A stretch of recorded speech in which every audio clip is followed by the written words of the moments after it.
What is up? What is up? It's your boy Fax, and today we're talking about the Fresh and Fit podcast. Now, I actually like this podcast, right? I remember I was a viewer. I like the setup. The setup is very professional. It has a lot of presence. It has a lot of value. It's a very nice looking setup. It's one of the better looking podcasts that you can find on YouTube. And you have Fresh, aka Walter, and you have Fit, aka Myron, aka Myron's not even his real name, but regardless, I was a viewer of the podcast. I really like the information of the podcast, and it has a lot of presence. It has a lot of stage value, right? Okay, cool. But as you continue to watch the podcast, right, the format gets old pretty quick, right? And you kind of see through certain things. So for the most part, they talk about advice. They're part of what we call the red pill community. If you don't know what the red pill community is, there's the saying that, hey, you've been blue pilled your whole life up until this point if you're a man. Oh, hold the door for her. If you're nice or a good person, you'll attract a nice girl or whatever, right? But if you're a man, you notice that this isn't really the reality. Through elementary school, high school, college, whatever you want to call it, most of these girls flock to the football player, the basketball player. There's some athlete or jock type of dude, the pretty boy, the drug dealer, the dudes that you aren't. And society has said that, hey, listen, if you're just yourself, you'll be able to get a girl. If you hold the door out for her, if you're a gentleman, and you find out the hard way that this isn't the case. She wants an athlete. She wants somebody handsome. She wants somebody tall. It's broken down to a whole science, right? And this is their audience, right? Again, on YouTube, right? And you're going to find a lot of scammers on YouTube. It's really finding your niche. You find your niche and then you grow that niche. You grow that audience to the point where you can monetize from that audience, right? And the Fresh and Fit podcast, they've done very, very well to monetize that audience, right? You see on their show, they get one show, they can get thousands of dollars just in super chats. Just in super chats, not even talking about the YouTube revenue, right? The ad revenue or the ad revenue that they get from the video itself, and then sponsorships just in super chats, right? Not to mention they also sell a course and all sorts of things. So again, this is all, you find your niche, you monetize that niche. And unfortunately, their niche is a bunch of beta males. The niche is a bunch of dudes that have been hurt. They either hate women, they strongly dislike women. They've been hurt by, in some shape or fashion, by women, which is why one of the little what you call, I guess, there are things on the shows to kick women out, to Frank Castle them, right? Where their audience get entertained and they enjoy, Myron talking real rough and aggressive to these women and kicking the woman out, and she deserves it. They get a little joy out of it. And again, it's very entertaining, right? Who doesn't like to see a train wreck, right? But their audience of men, right, which they've been able to grow to close to 400,000, 430,000 before, they started losing subscribers. It's so toxic. These men, their audience is primarily toxic. So toxic. Like, you can honestly tell that the vast majority of these men have been hurt by women. The women that they like never like them back, and it's pretty bad. And again, the format of the show is to get a whole bunch of Miami bimbos, right, onto the show and debate them on several topics. Now, the problem that I've seen with this, right, with this whole setup is because they have so many women on the show, they've done multiple shows, right? The Miami population, the type of girls that they bring on the show are literally the worst of the worst. I'm talking about Miami is literally like a cesspool of just point blank, just like, I'm talking about OnlyFans girls, strippers, prostitutes, escorts, Instagram models. They're so diluted and out of touch. I need a man that makes over $500,000. I need a man that makes over $200,000. This and that, and when the girls say these ridiculous things, right? They alienate 99% of the audience that tunes into Fresh and Fit. They alienate 99% of all the men in the United States, men and women, right? So you hear these women say these really bogus and out of touch things, right? And it just compounded by the fact of Fresh and Fit's whole setup, right? Whole setup. It's so when he debates them, right? You're like, yo, you're seeing at this point hundreds of girls, well, close to hundreds of girls on the show, and it's painting a very negative thing of women. And one thing I will agree with the show is, right, that a lot of women are like this. Now, the girls that they bring on their show is an extreme example of this, right? Because again, you're going to be seeing Lambos, Ferraris, a crazy lifestyle in Miami, right? But that's not how it is across America. And these girls that they bring on the show to kind of highlight a larger representation of women, right, is not completely accurate. It's just an extreme example of the deludedness. Now, don't get me wrong. The average woman, she wants a dude over 6 foot, makes more money than her, attractive, this and that, right? She wants a dude within the top 10% of the population, essentially, right? Whereas the girls that they bring on the show, for the most part, want a dude within the 1%. The average girl does not have an OnlyFans. The average girl is not an Instagram model. The average girl is not an escort. The average girl is not a prostitute, right? But they bring all these girls onto the show, and that's what the vast majority of their professions are, or they're a stripper, right? The average girl's not a stripper, right? So again, it's a very, very toxic environment, and they debate the girls on the same topics over and over and over and over and over again, right? But there's a very hypocritical nature to the show. And again, the red pill community is filled with scammers, grifters. They see an audience of men, right, of young men particularly, that have been heartbroken, that are trying to date, that are trying to navigate through the dating market. That's why you see all these dating coaches and pickup artists, and they're all scammers. Well, I wouldn't say all scammers, but 9 out of 10 of them are scammers. There's something called the red pill, and there's something called the black pill, right? The red pill, right, is when, you know, is from the scene like the Matrix, right? You've been blue pilled your whole life, and then here's the red pill. The red pill is you get to see the truth for what it is, right? And the truth is, yo, the girl that you like will more than likely not like you back. And the red pill community is all about self-improvement, getting into the gym, get your finances up, this and that, right? And I agree with that to an extent. But a healthy dose is something combined with the red pill and something that they call the black pill. Now, if you don't know what the black pill is accepting the fact that the girl that you like will almost never like you back. If you're short, game over.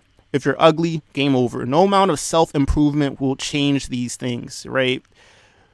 For example, you could be a black dude, right? You could get your fitness up. You could try to get your finances up, right? Be the best version of yourself. If you try to talk to, like, let's say a white girl who's not into a black dude or Asian dude or whatever, that's just her preference. No amount of self-improvement is going to change that, her opinion, right? It is what it is, right? Or another example, right? If you are ugly, right? If you are short, no amount of self-improvement is going to change the fact that you don't want to talk to a short dude or this or that. And you see multiple videos of people that were in the red pill community have taken these coaches, these classes, this and that, right? And they're like, yo, I've gone to the gym. I've gotten an education. Why can't I still get women? How come it's still so hard? How come I'm not, you know, whatever the case is, I changed up my style. I've done this and that, and I still can't get girls. I still, whatever, right? And I think, to be honest with you, the best recipe for success is a little bit of red pill and a little bit of black pill. Except that there's certain things you cannot change. Except the dating market as it is, right? Again, self-improve, get your finances up, get your fitnesses up, do it for yourself, right? But also accept the fact that, hey, listen, if I'm not the most attractive dude, it is what it is. If I am short, or if I don't have a particular ethnic, preferred ethnic, whatever it is in my vicinity, in my town, whatever, right? Accept what it is, right? Because what these red pill scammers do, they sell you on a dream. Oh, you could do this, you could do that. Take my course, take my coaching lessons, and they literally scam these dudes out of all of their money. They take my course, take my lessons, this and that, right? They take their money, right? And then these dudes realize that, yo, I've taken these classes, I've taken these courses, I still can't get any women, Meanwhile, these red pill people have ran to the bank. Listen, if you don't believe me, just go to YouTube and type in pickup artist, dating coach, whatever the case is. Most of their clientele have not gotten any type of success with the cringy, absolute cringy methods that the dudes put on. Absolutely cringy. Absolutely, right? So let's continue, right? Here's the problem with Mr. Myron, right? Mr. Myron is somebody that I would consider who, if you go down into the community, he is, or I would assume he's been hurt. A lot of times in the show, right, the girls will say, who hurt you, right? It's clear to me, again, I don't have a dog in this fight, but it's clear to me that Myron was hurt in the past, right? For you to even go down like the red pill community, you must have been hurt in some type of way, shape, or form, right? Where you found out the hard way about female nature and just dating in this society, right? And that's what led you down the rabbit hole of the red pill community, right? Or the manosphere. Okay. So it's clear to me that Myron was hurt in the past. Again, right, if you go down into the community, right, especially that black pill space, right, there's a little term called the curry cell. Curry cell is a derivative of incel, right? Incel, involuntarily celibate. A lot of Fresh and Fit's subscriber base are incels. It's clear to see that they're incels. They don't get no luck with women. It is what it is. Women want like the top 10% of men, the dudes that are within that 6 foot and up range.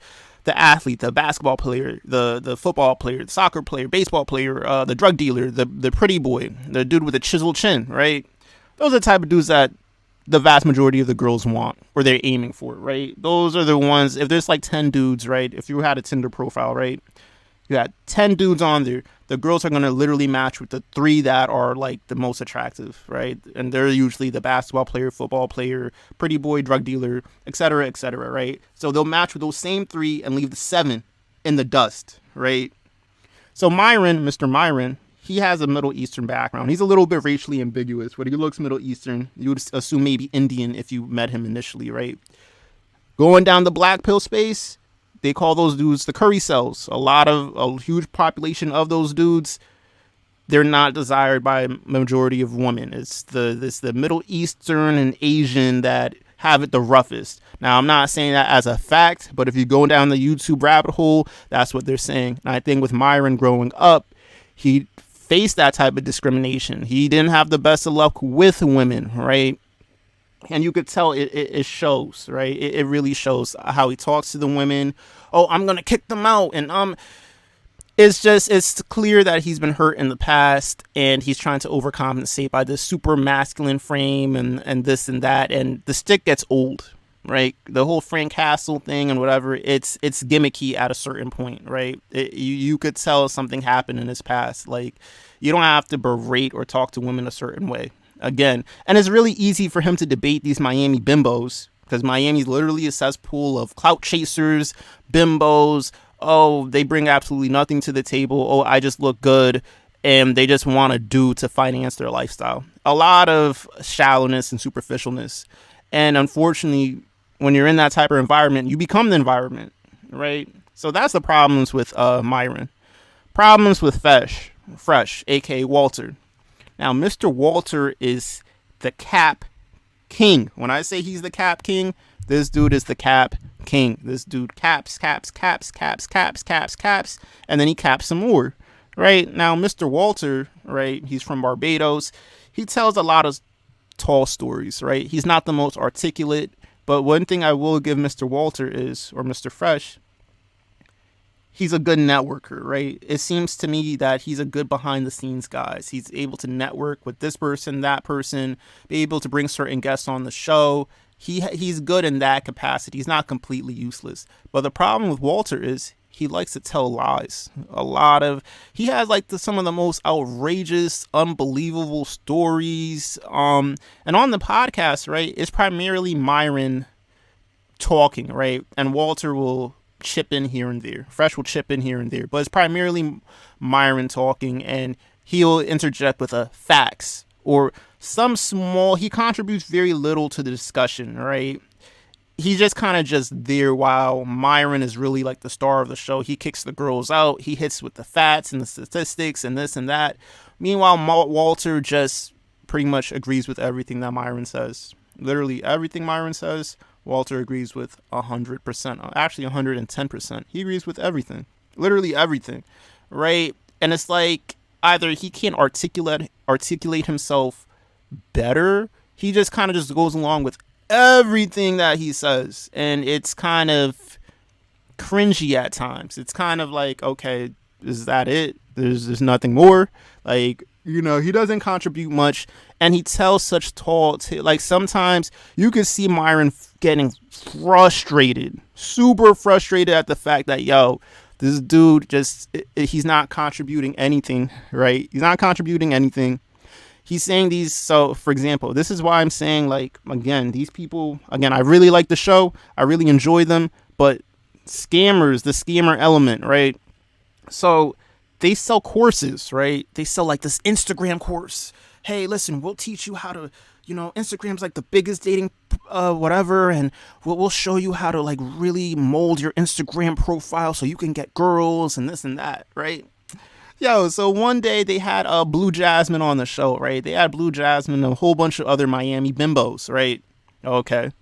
So they had Blue Jasmine on, and towards the end of the show, they're rating, again, a problem with Fresh is like his ego, right? His ego from the new fame, the new money that they've gotten.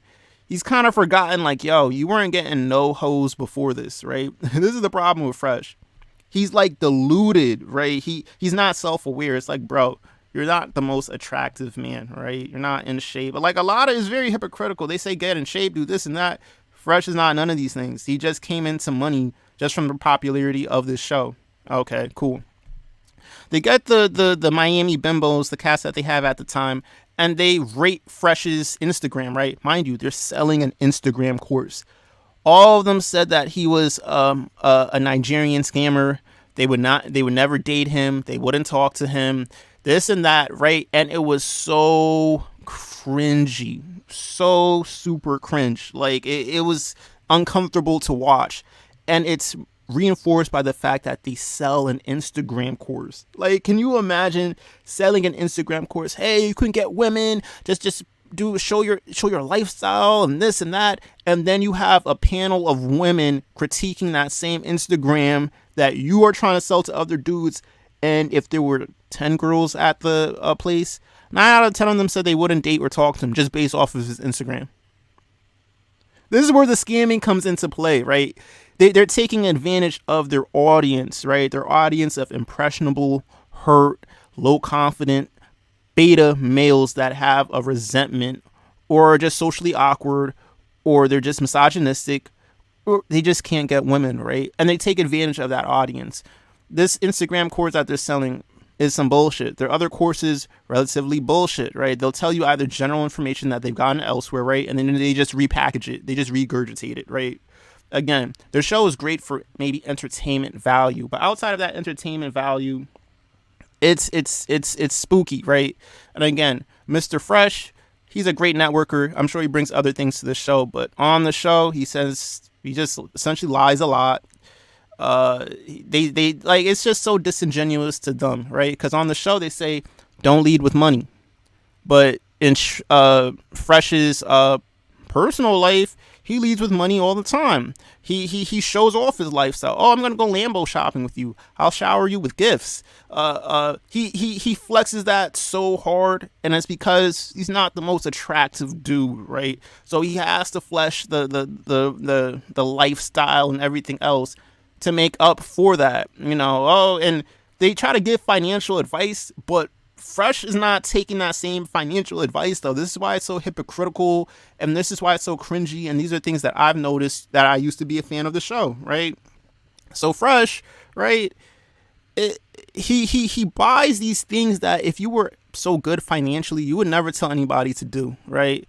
A McLaren, a super expensive watch, a super expensive diamond studded out chain, and all sorts of shit, right? Super expensive clothes, and and it's like anybody that's a financial expert, like he truly tries to live the lifestyle of like a rapper, right? If you met Fresh or whatever, right, you would think he's a scammer / rapper / whatever, right? That's a lifestyle he tries to build, and that's what he uses to try to get women, right? The lifestyle, right?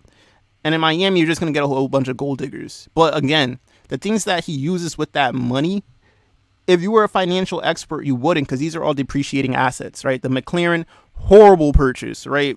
Because if you do any bit of little research on the McLaren, right, the maintenance on those vehicles is horrible, right?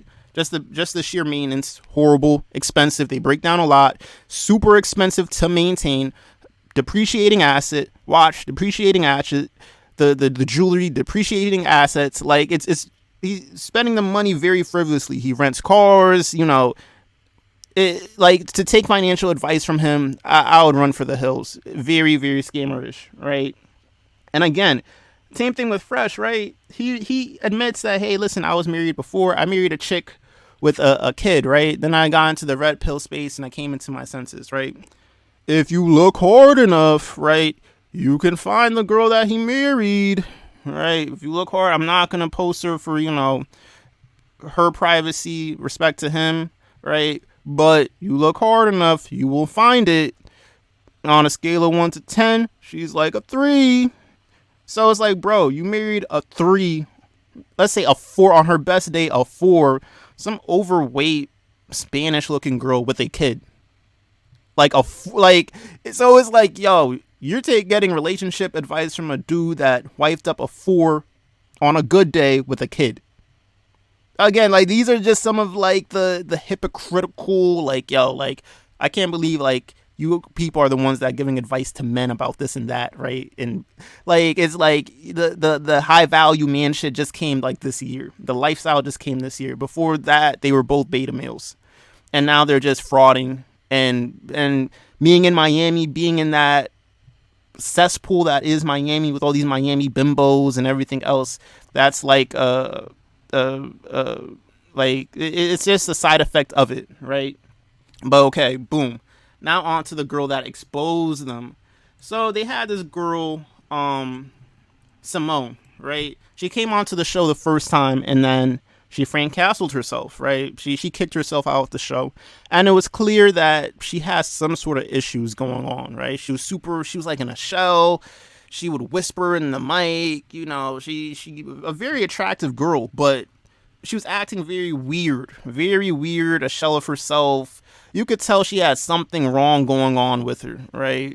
I don't know, but it was clear, and the chat was roasting her. They were roasting her big time, right? And then she just abruptly grabbed her purse and then walked out. She just left, right? Weird shit, right? And on YouTube, you can find it. It's called She Frank Castled Herself. Okay, cool. She then comes back on the show a second time, I guess to redeem herself, right? Comes back to the show the second time, and you could tell Myron is touching her. He's being extra nice to her. If you pay attention, right, if you watch that show again, he's touching her back. He's pushing the mic closer to her. He's talking a little softly to her, right? And the chat was loving the chick, right? She really redeemed herself. It was seeming like she would be a regular on the show. They have another girl who's like a rapper who's on the show again a lot. I forget her name, but she's on the show constantly. And I'm wondering if Fresh or Fit slept with her too, right? But this girl Simone, I'm about to get into it. She breaks down how she essentially slept with Myron. Myron forced her to get an abortion. He was relatively manipulative, allegedly somewhat abusive. She goes into all of that, right? And it goes to show that they had prior allegations of what you call there's a word for it. It's called oh my God, I can't believe I'm forgetting the word. It's in Latin, it's called this for that, right? Where quid quo pro, right? So, hey, you want to get on the show? All right, you have to sleep with me. Oh, hey, you want this or that? Okay, you have to do some sort of sexual service or whatever the case is. They literally leverage their show, the lifestyle, to get women. Completely disingenuous to what they tell their audience, right? And as someone who was part of their audience, I noticed that. I was like, wait a minute. You guys don't even live what you guys preach. You guys leverage your money and your show to get women, right? The average dude in your audience does not have a show, does not have none of the stuff that you guys preach or talk about. So this is completely disingenuous, right? Once I peeped that, I called it out. But again, it's your boy Fax. This is my breakdown of the Fresh and Fit podcast. Again, They say a lot of good things, a lot of things that I personally like, but I've noticed that there's a little scammy element to them, right? And you shouldn't be totally enamored with anybody. You shouldn't really be a fan of anybody, really, because a fan is short for fanatic, right? And you can see their hardcore fan base are fanatics. They'll follow these dudes to the moon and back, and they like the Kool-Aid that these dudes are selling them, right? Me personally, I've seen through all of that. Now, in the next session of my video, we're gonna go into the girl's allegations, right? Of she went through a whole tweet storm of, hey, they did this, they did that, in terms of Myron, and really exposing them. Like I said, when I read supporters. But again, if you're new to the channel, hit that like, comment, subscribe. It's your boy Fax. Let's get into it. All right, it's your boy Fax, and let's get into these tweets where this girl Simone, who was on the show, exposes the guys, exposes Fit, aka Myron. So she says, that man emotionally manipulates and coerces women into extremely rough and degrading sex. He does these things that he knows women don't like. He gets on top of them and overpowers them. He pulls their hair and puts them in positions where it's not easy to stop him.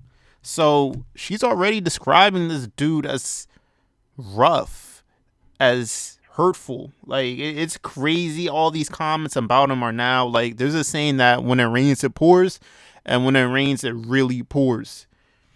She continues, once he gets on top of you, he's in control. He doesn't use condoms. He doesn't give the option.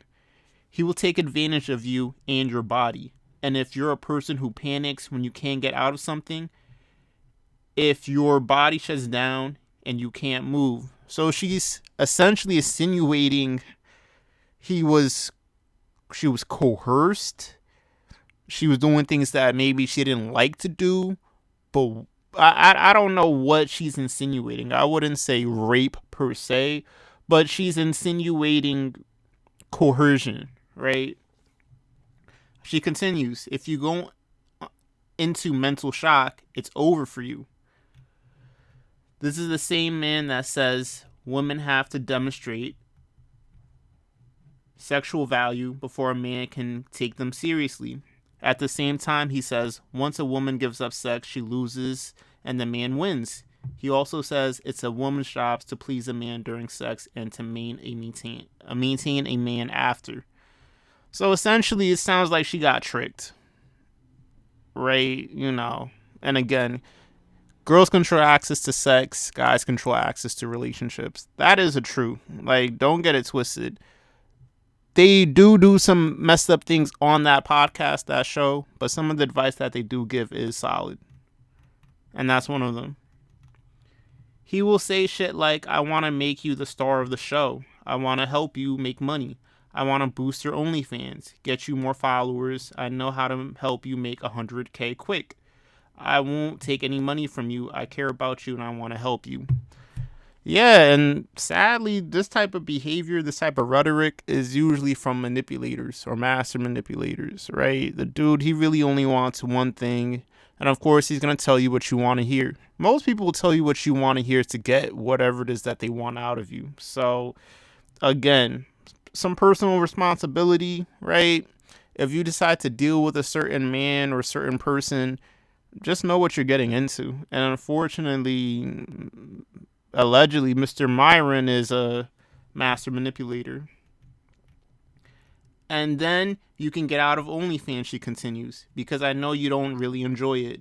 He will say anything he can so you feel like he's valuable and you feel like it's a relationship that you need to maintain.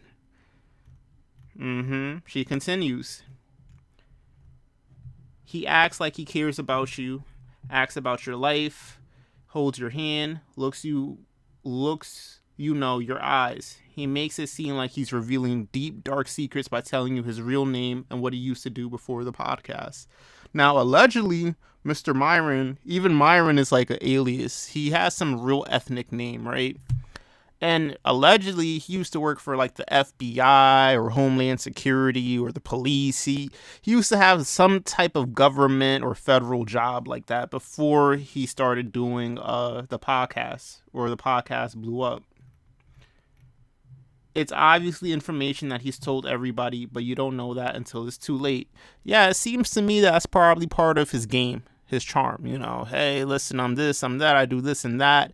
And then for you to get your guard down, right, he then gets more personal about himself. Like, hey, listen, this was my life before the podcast. Hey, I know you're calling me Myron, but that's not even my real name. Like, really building up that trust by revealing certain things to him. But it seems to me that he does this with all the girls.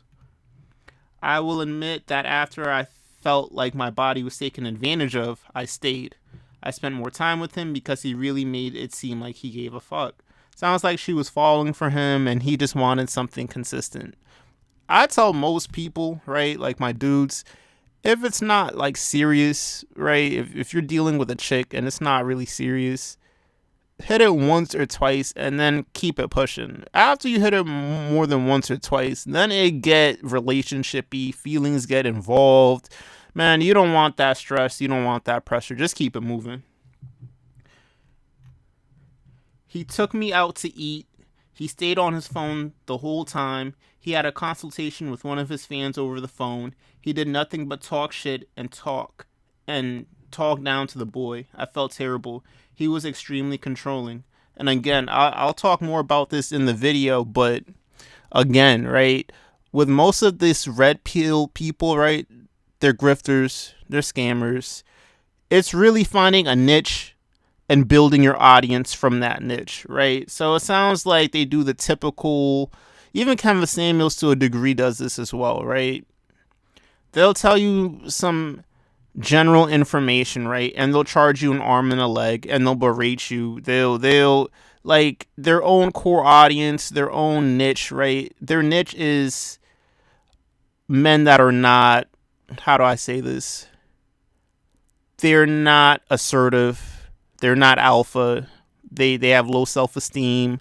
They're not confident, right? And they go to these dudes assuming, oh, this is an alpha male. This would be a mentor. But really, these guys are low-key scammy, right? They'll berate you. They'll take your money. Like, it is what it is. Okay, she continues. We slept together. I had to lay down how he wanted me to. Even wanted me to control how I looked, try to tell me what to wear when we went out, how my eyebrows looked, how my hair looked, as if I wasn't attractive enough the way I was.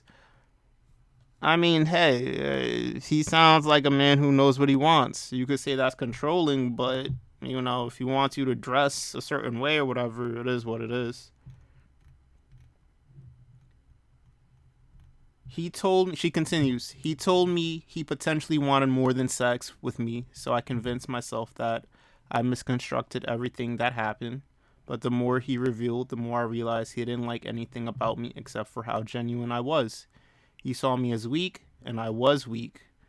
Hey, at least she knows, again, when you watch like the podcast episode of when she was there, right? The first time she left early. They say, even if you go on the YouTube, it says she Frank castled herself, right? She was withdrawn, she seemed like she was in a shell, very anxious, not confident. You could tell that she either been through some stuff or like there was something going on with her, right? So yeah, it is what it is. Sometimes he even records his sex. He's not dumb. He keeps himself legally clear and asks permission to record. But clout is a drug, and it's a drug that he uses to prey on women. And even women that don't give a clout about clout, he finds a way. So, for one, I won't fault him on that. Nowadays, you have to be smart, because you could do whatever with anybody, right, consensually, right? And then she can easily go, oh, he did this, he did that, he forced me to do this, he forced me to do that. So, again, he's smart, because if she was to say, oh, like a few of her tweets said, oh, he's forceful and this and that, well, he has evidence saying, well, you consented to this, you consented to this is what really happened. So she can never go and say like he raped her or he took advantage or whatever, because he has the receipts, he has video proof. He was like, okay, if I did this, how come you didn't run away? How come you didn't scream? How come, you told me to do this and that? Like, so it's good to cover all your bases. I'll give Myron credit for that.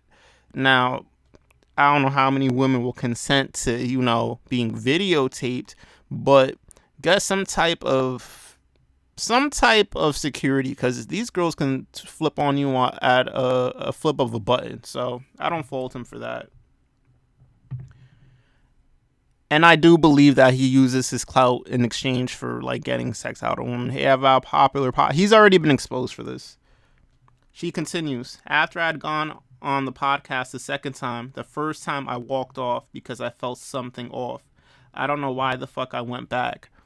The way that when you walk in, you walk in, they hand you a drink and keep your cup full so that you're easy to agitate and you're off your game. Now, I believe this part as well. The reason why I believe this part is, again, most of the time the women that they kick out or whatever, right? It's all planned. It's all by design, right? They get the woman on. They introduce alcohol early, right? When you're under the influence, you're not yourself. You're more belligerent. Your guard is more down, like, and that's how come. She's cutting me off. She's drunk. She's lit. She's drunk. She's doing all this nut shit because they're drunk, and it's by design, right? Most of the girls that they kick out, half of them aren't sober, right? So you're more talkative. You're not yourself, and your guard is down. So you're more likely to do things that you normally wouldn't do. And of course, it's entertainment. You can't really compose your thoughts very well, right? If you want to rebuke one of his talking points or whatever, you're half drunk yourself. So half the shit you're saying, right? You're just going off emotion. You can't think clearly. You can't construct your sentences clearly, your thoughts clearly. And then when you go back and forth with him, right, then you get kicked out because now you're more likely to be in your emotions because you're kind of drunk. You're kind of lit. Meanwhile, the two hosts, completely sober. So keep that in mind. I stayed sober specifically so that I could see what the fuck was going on. So that I could feel the energy in the room. So that when I could stay aware. The way the alcohol and the cockiness and rambling of other women mixed with the leading questions and the bullshit got me right out of that chair and had me walking to my car. And the fans are the most ignorant, hateful, spiteful people. I explained how I felt and why I felt it on my Instagram, and all I got was your stupid OnlyFans, bitch. Why did your dumbass go on the podcast? Again, the fan base is pretty toxic. The fan base is full of a bunch of beta males that are in the red pill community, and again, it's like a hive mentality. It's a mob mentality. A lot of their fan base, and the reason why their podcast is so popular is because a large amount of them do hate women. They either hate women, resent women. Like the whole podcast, right? It's crazy, but the breakdown is coming, right? But after he asked for my number and I talked to him for a little while, outside I feel uneasy, he took that shyness and said he thought it was cute. When I got in the car, he pulled my hair and started kissing on my neck without my permission. I should have known then. Yeah, I mean, when you know, right? Again, she's an attractive girl, but again, right? You know who to prey on, right? And she seemed like an easy target, right? For whatever reason. He has this way of painting himself as something he's not. This way of using the way that he looks to his benefit. He has this confidence that almost dares you to say no to him. And I'm a people pleaser. Yeah, if you're one of those people that have a hard time saying no, or you have a hard time being social interactions, people like this, allegedly, like Myron, they have a way of getting what they want. Just from my past experiences, I've learned not to say no to men because you never know if they're going to follow you, stalk you, harass you, kill you. But I was also attracted to him in a strange way. He was very nice to me, very sweet to me. Oh yeah, this is what we call almost like Stockholm syndrome, right? Where like you kind of get attached to your abuser, right? Allegedly, the alleged abuse, right? Again, and I do believe her too, because These dudes are crazy. Some dudes won't take no for an answer. They really won't. You say no to them, now they're about to fight or kill you or stab you. There's plenty of stories of girls that are getting catcalled. They say no to the dude, and the dude's not taking no for an answer. In fact, he gets even more amped. So I don't blame her for feeling that way. That's not cap. Like, that's legit. And again, I think she low key was going through Stockholm, where they're low key abusive, but then they show you a really nice side, and then like it's a very toxic and vicious cycle. A couple times during the podcast, and people noticed this, he would gently put his hand on the small of my back and push me towards the microphone. He always found a way to touch me or initiate some type of contact. And that's the manipulation that I'm talking about. She's 100% right. I remember when I was watching that podcast, right? I noticed there would be times where, he would find a way to have a little touch, touch her back, push the mic around her, touch, comfort her a little bit, talk a little bit softly with her. Like, I could see it. I definitely seen like the works happening, right? He sensed weakness in me because once I got on the podcast, I was quiet. I wasn't argumentative. My social anxiety had me slumped in my seat. I didn't look confident. And instead of going after the woman that he openly disagreed with him, he thought I would be the proper target. It's true. Again, some dudes, they know who to go after. And in the podcast, she's very reserved. You could tell she went through something. Like, she a lot of very anxious, not very confident. Those are the ones they usually prey after. And to be honest, I've had my share of clouded interests, but I wasn't used to men of this fake caliber. Okay, all caps, taking interest in me so quickly. While I was fully clothed, barefaced, the interest almost stems from Insta, not in person, so I was definitely flattered. Oh yeah, I'm sure Myron is a smooth talker, right? Again, especially when she's not, seems like maybe she has self-esteem issues, whatever it is that she's going on. Maybe she's more introverted to get that attention in person, right? Where it seems genuine, where he's more likely just playing game. I mean, it is what it is. She continues, it's all part of his game, and to make matters worse, he created a life with me. He lied and told me that he was 99% sure he hadn't, but that I should take a plan B anyways. Whoa, whoa, whoa, whoa, whoa. Oh my god, Mr. Myron, you are wildin'. For one, he's wildin' because she's saying that allegedly they do it raw. And every time you do it raw, you're rolling the dice, bro. Now, my realistic advice to young men is this, right? If you want to do it with a girl, obviously you should be using protection. But again, who likes to do that? If possible, if you both can get texted, if you both can get tested before you all do anything, so y'all both know y'all don't got anything, cool. But again, going to the doctor, doing all of that, is it super realistic? No. Okay, cool. Just make sure you can assume that maybe she is clean, right? Number one. Number two, y'all are somewhat monogamous with each other. That's number two. Number three, she's on some type of birth control, right? If you're going to do it, no protection, some type of birth control, because situations like this happen. People's pull-out game is not as strong as they think it is, and a girl can get pregnant just off of pre-cum. Look at how many baby mama, baby daddy situations there are. It's not like these dudes are just shooting the club up. Like, a lot of it is they are pulling out, but it just takes a little bit to get her pregnant. So, Myron, you're fucking up. I didn't take one because they make me extremely sick, and he was 99% sure I didn't feel the need to, and now he's handling it like a complete asshole. Sounds about right. I've been depressed for 2 weeks. I've left the house once, and now I'm in a new state/city by myself, having to get an abortion alone. He says he'll be by my side for it, and I don't want that type of energy around me at all. At some point, I told him that I was ovulating. I told him that I was extremely fertile. I told him that I wasn't on birth control. He didn't get a fuck about any of that. Yeah, this is pretty sad. And again, like I said, when it rains, it pours. So it says, if you get an abortion, I will stay by your side the whole time. Man, this is the type of, how many of my homies have said literally the same exact thing, that they'll go with the girl to the abortion clinic or whatever, right? As soon as the deed is done, the girl is blocked.